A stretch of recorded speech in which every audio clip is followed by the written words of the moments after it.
은 하나님이 우리를 위하시면입니다. 하나님이 우리를 위하시면. 자, 여기서 위한다 하는 것은 하나님이 우리를 도와주신다, 그런 뜻이겠죠. 하나님이 우리를 도와주시면, 이런 말과 똑같은 거예요.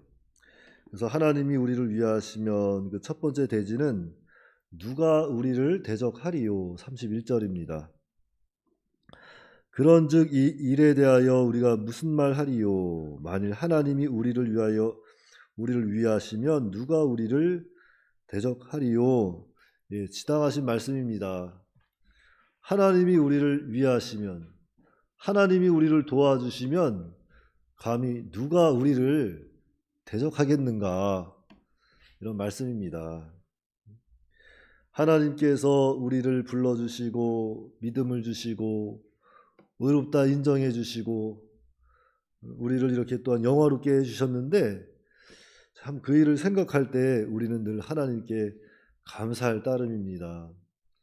이 광야와 같은 세상, 고아와 같은 인생을 살아가는 동안에 하나님이 우리를 정말 불러주셨어요. 한 사람 한 사람 불러주셔서 너는 내 아들이다 하고 인정해 주시고, 참 그런데 무엇보다도 하나님의 능력이 어떤 능력인지 우리 다 알고 있지 않습니까?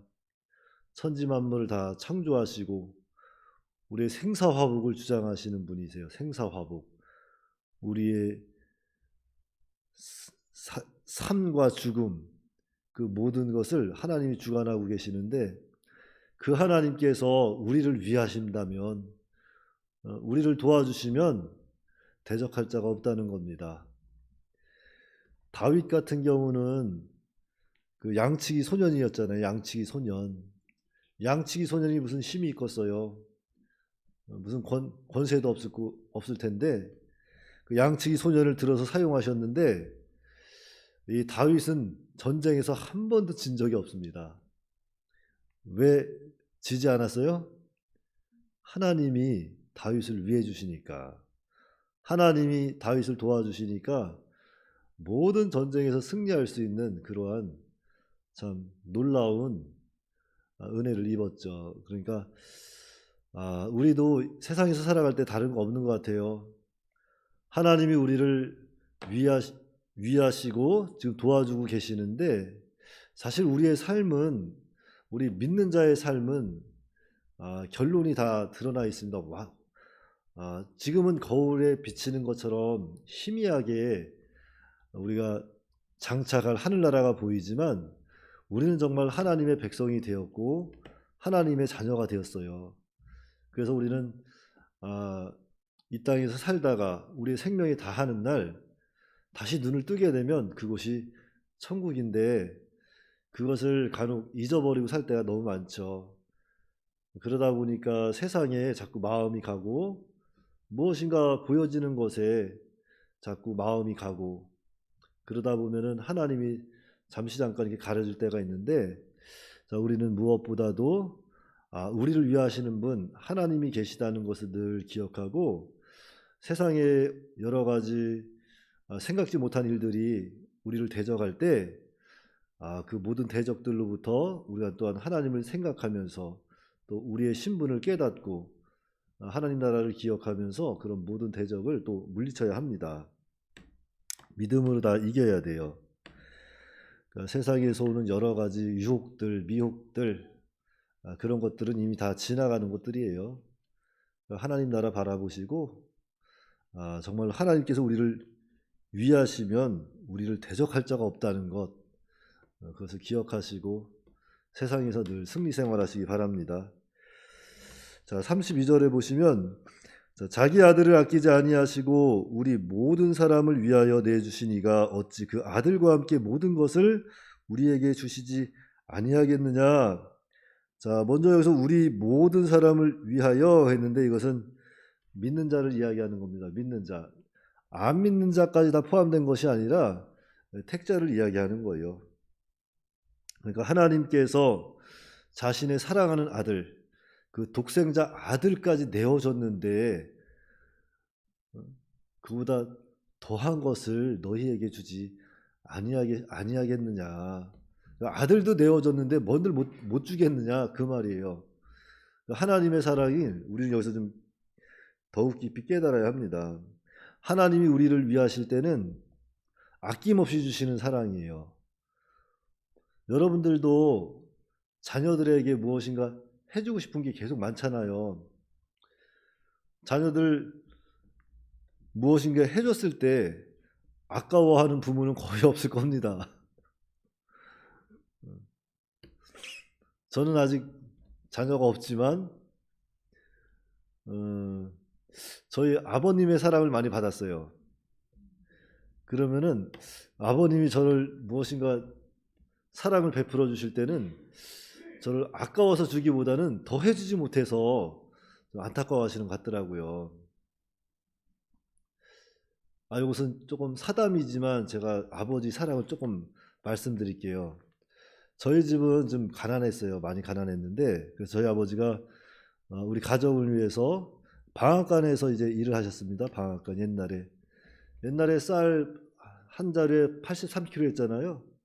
그 무거운 것을 매일 날르시고 하셨는데 그 점심이 지나고 찬때가 되면은 이렇게 우유하고 빵이 나왔나 봐요. 그런데 제가 학교 갔다 오면은 꼭 그 시간에 제가 주로 이제 집에 오니까 아버지가 그 시간이면 기다리고 있다가 그 빵하고 우유를 저를 주더라고요. 근데 저는 그때 몰랐어요. 아버지도 그 빵을 먹고 싶었겠구나, 배가 고팠겠구나 그 생각을 못하고 그냥 아버지가 주시니까 너무 좋아서 달려가서 철없이 진짜 뭘 즐거운 마음으로 그 빵과 우유를 받아서 먹었죠.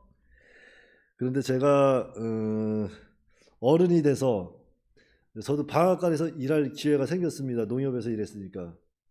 그날 점심을 먹고 또 열심히 일을 했죠. 찬때가 되니까 빵하고 우유가 나오더라고요. 그때서 제가 알았죠. 아버지도 이렇게 배가 고프고 힘들었겠구나. 그런데 이것을 나에게 다 줬구나 생각하니까 막 눈물이 나더라고요. 그래서 정말 자식이 뭐라고, 그 자식 한 번 더 먹는 게 좋아서, 그 입에 들어가는 게 보는 게 좋아서 그걸 안 드시고 갖다 주더라고요. 그걸 보고서 너무 마음이 아팠어요. 내가 왜 그때 아버지 사랑을 몰랐을까. 근데 여러분들도 그래요. 오늘 우리가 하나님의 사랑을 늘 받고 있는데 그 사랑을 잊으시면 안 됩니다. 이거는 인간적인 사랑보다 훨씬 더 고귀하고 고결한 그런 사랑이에요. 그러니까 그런 사랑을 정말 하나님 우리에게 아무것도 아끼지 아니하고 주시는 분이에요. 자신의 독생자까지 주셨습니다. 그러니까 그 사랑을 절대로 잊어버리지 말고 하나님을 우리는 조금 더 잘 섬겨야 돼요. 아버지로서. 받은 게 너무 많잖아요. 자, 그리고 하나님이 우리를 위하시면 두 번째는 누가 우리를 고발하리요? 33절입니다. 누가 능히 하나님께서 택하신 자들을 고발하리요? 의롭다 하신 이는 하나님이시니. 그러니까 하나님께서 택하시고 하나님께서 의롭다 하셨다는 거죠. 그러니까 우리를 누가 고발하겠느냐. 천지 만물을 주관하시고 창조하시고 생사화복을 주관하시고 하나님의 나라를 주관하시는 그 하나님께서 우리를 인정하시고 택하시고 우리를 의롭다 했는데 누가 우리를 고발하겠느냐. 있을 수 없다는 겁니다. 이게 하나님의 사랑이죠. 누가 고발한들 필요가 없는 거예요. 마귀가 아무리 저 영광이는, 저 한영광이는 세상 살면서 목사라고 하면서 말만 목사지 얼마나 속으로 다 남을 정죄하고 비판하고 또 뿐만 아니라 사람들 안 보는 데서는 나쁜 짓도 많이 한다 막 정죄하는 거예요. 그래도 하나님께서는 그래도 괜찮아. 나는 그의 행위를 보는 것이 아니라 난 내가 걔를 택했고 내가 걔를 인정해. 얼마나 놀라운 사랑입니까?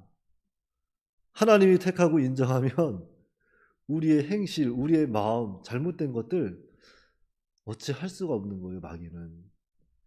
정말 우리 그런 큰 사랑을 받았습니다. 그러니까 하나님의 사랑을 우리가 좀 더 깊이 깨닫는다면 정말 우리가 바울의 고백처럼 무엇을 하든지 먹든지 마시든지 누굴 위해 해야 돼요? 주를 위해 할 수 있는 그런 믿음의 자세가 필요하죠.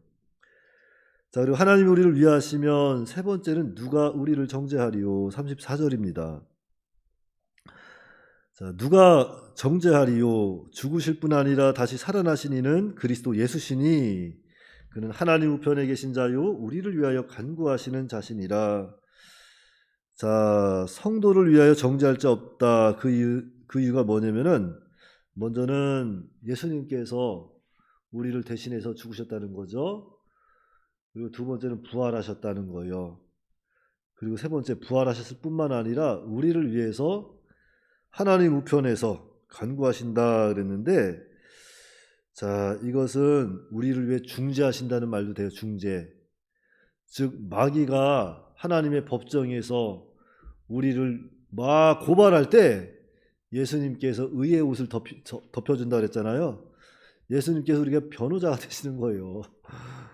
그러니까 우리는 예수님을 통해서만 하나님 앞에 의로운 자가 될 수 있는 거고, 예수님을 통해서만 정말 우리 정죄함이 없다. 이게 또한 우리를 아무도 우리를 정죄할 수 없다는 거죠. 그러니까 정말 독생자까지 아끼지 아니하시고 우리에게 모든 것을 내어주신 하나님께 늘 감사하고, 우리를 지금도 하나님 우편에서 그 권능의 자리에서 우리를 변호하고 계시는 우리를 예수 그리스도를 늘 생각하면서 좀 더 우리는 이 세상에서 하나님의 사람으로 몸의 구속을 좀 더 잘 이루어가는 그런 믿음의 사람들이 다 되시기 바랍니다. 네, 기도하겠습니다. 만민의 구주가 되시는 아버지 하나님, 은혜를 감사합니다. 하나님께서는 지금도 살아계시고 우리를 위하여 하나님 우편에서 우리를 간구하고 계시오니, 정말 우리를 위해 날마다 변호하시고 간구하시는, 하나님께 간구하시는 예수님의 사랑을 깊이 깨닫게 하여 주시옵시고, 무엇보다도 하나님의 택하심을 입고 하나님의 사랑을 받은 자로서 정말 세상 살아가는 동안에 죄 가운데서 우리가 헤어날 수는 없지만 그 사랑을 우리가 좀 더 깨닫고 몸의 구속을 또 이루어갈 수 있도록 예수님을 닮아가는 오늘 우리가 다 될 수 있도록 은혜로 역사하여 주시옵소서. 우리 주 예수님의 이름으로 기도하옵나이다. 아멘.